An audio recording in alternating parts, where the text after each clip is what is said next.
There's an app called Happening, and in that app you can gather in a group with friends, family, like in my case, my rowing team, and you can play games together. There's all sorts of different games, like a photo hunt in which you have to take a photo of something and be the first at it. And there's also a game called the ranking game. And it's kind of fun, but it's also kind of terrible. It works like this. Someone in the group chooses a statement about a personality trait or anything like that. For example, who's the biggest nerd, who's the best son or daughter-in-law, who's the best cook, things like that. And then everybody votes and they rank everybody in the group, and then there's like a top 3. And then you can see who your friends think is the biggest nerd, the best cook, etc. A statement like, who's the funniest, or whose life is the most interesting, comes by. And someone sees their name in the last place.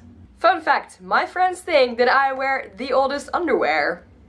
And one statement that came by was, who finds it the hardest to say no? And I came in first with 100%, meaning that everybody in the group voted for me. It's not really a big group, by the way, it's 5-6 people, but everybody voted for me. And when I saw that, I initially felt quite insulted, because I did not feel at all like I was a person that found it the hardest to say no.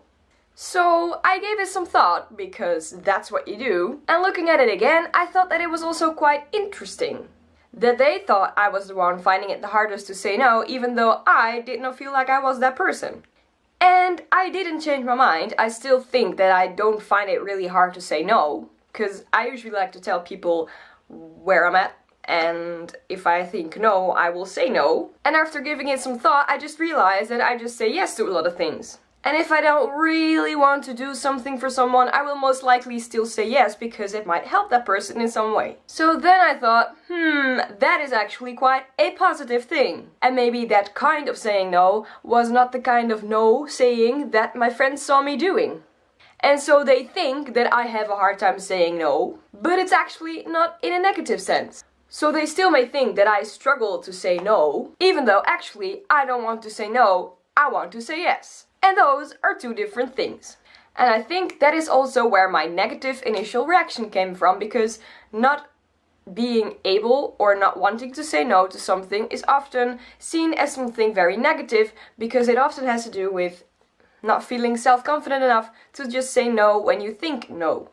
And I think that that is a waste of your time. You have the right to say no when you want to say no, because everyone exists in this world, and therefore I think that we all can say no when we want to say no. But reason first. You have to be reasonable, I think. I mean, there's boundaries, you know.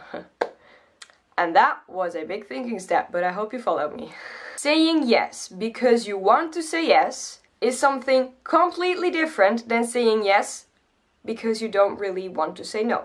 So now I may have to figure out whether my friends think I am someone else than I think I am, or whether they just didn't look good at me and did not see me saying yes to the things I want to say yes to, and not yes because I actually want to say no.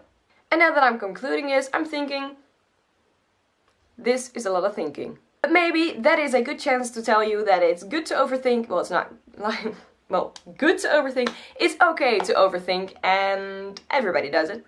I do it, and you just heard it, so hope you enjoyed it. So go do your daily thinking, don't feel weird about it, and thank you for watching this video. If you liked it, then let me know by liking or commenting, and if you want to see more like this, then please subscribe to my channel. Have a nice day, bye!